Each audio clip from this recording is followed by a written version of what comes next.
Você já percebeu que algumas mulheres passam a gravidez inteira sem desenvolver o melasma, enquanto outras já notam os sinais de manchas desde o início da gravidez? E por que algumas pessoas conseguem tratar essas manchas, mas elas sempre voltam quando tem uma exposição ao sol ou exposição ao calor? Será que o melasma é apenas uma mancha? Ou será que tem algo muito mais profundo acontecendo dentro dessa pele?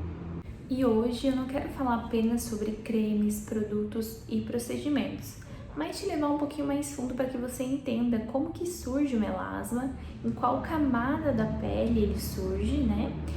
Por que o melasma volta depois de alguns tratamentos estéticos com ácidos e clareadores e principalmente como prevenir, né, quem tem o melasma.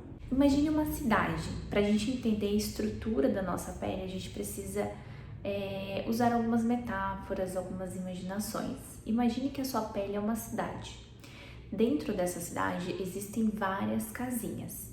Todas essas casinhas que existem dentro dessa cidade é uma célula. Essa célula chamamos de queratinócitos. Agora imagina que nessa cidade, quem cuida de toda essa cidade é um pintor e ele precisa pintar todas essas casinhas da mesma cor. Esse pintor se chama melanócitos. Imagina que essa segunda camada da pele é a cidade com as casinhas. As casinhas são cada célula que temos, né? E esse pintor, ele é o responsável por produzir a tinta dessas casas. A principal função desse pintor, desse melanócito, não é manchar a pele, e sim criar uma tinta, né, para proteger essa célula, para proteger esse DNA dos raios ultravioletas, que são extremamente agressores para essas células, que podem desenvolver ali um câncer, uma inflamação, né, e por aí vai. Essa tinta que esse pintor produz é a melanina. A melanina é o que dá cor aos nossos olhos, ao nosso tom de pele, ao nosso cabelo. Então, quando esse pintor, né, essa célula, trabalha de forma equilibrada, ele deposita em cada célula, em cada casinha, a quantidade de tinta necessária para aquela casa. Só que quando esse pintor perde o equilíbrio, ele produz muita tinta e em algumas casinhas ele deposita mais essas tintas, ele pinta mais. No caso, que é onde aparece o melasma. E sempre que o nosso organismo percebe algum risco, ele manda esse melanócitos produzir mais melanina, mais tinta. E aí é onde aparece algumas partes da face, principalmente melasma. Isso pode ser por um estímulo de radiação solar, por um estímulo de luz, por um estímulo hormonal ou por um estímulo inflamatório também. E aí que entra o período gestacional, né? Na gestação, como todos sabem, a mulher passa por uma mudança de hormônio muito grande para o desenvolvimento do bebê. E é nesse período que o melanócito ele fica muito mais sensível a qualquer estímulo. É como se aquele pintor ficasse extremamente preocupado e qualquer alerta na cidade ele fosse lá e passasse tinta e mais tinta e mais tinta naquela casinha, naquela célula, né? Então, o que acontece?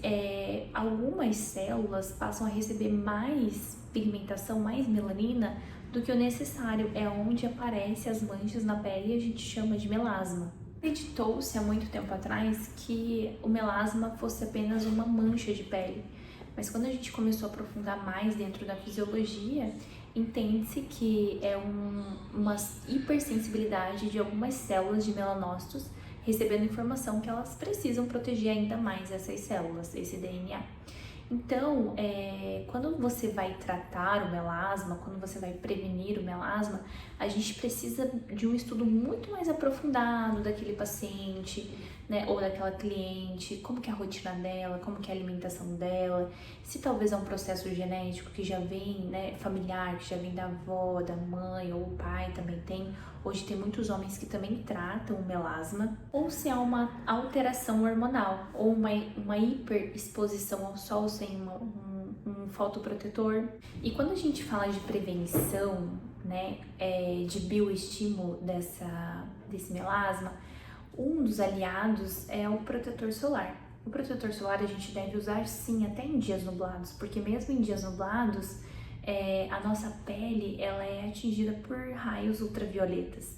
Então, quando você tem o hábito de usar o protetor solar todos os dias, você está todos os dias prevenindo que esses melanócitos, essas células de produção de melanina, estimule a produção de tinta, né, para aquelas casinhas, como eu dei o exemplo, para que não hiperpigmente mais, né, essas regiões que tende a ficar bem marcado ou bem escuro o melasma na sua pele. Outras coisas que estimulam a produção do melasma é banhos muito quentes, a alimentação mais inflamatória, saunas muito quentes também. Todos esses fatores de calor intenso provoca uma sensibilidade maior dessas regiões, dessas células, né, que produzem ainda mais pigmentação, ainda mais melanina.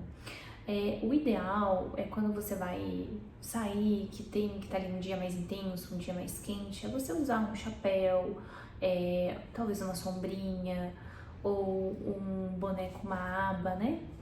Ali uma aba maior, mais aberta, para que você possa proteger a sua pele contra esse bioestímulo que causa o melasma, principalmente se você já tiver uma predisposição ao melasma ou um histórico familiar. E quando entendemos essa dinâmica, que o que a gente vê no espelho vai muito além de uma mancha, de um desenho na pele, né? E sim que é uma resposta de dentro para fora, o seu corpo dando sinais, a gente consegue tratar, prevenir e cuidar de uma forma preventiva e também muito mais eficaz e inteligente.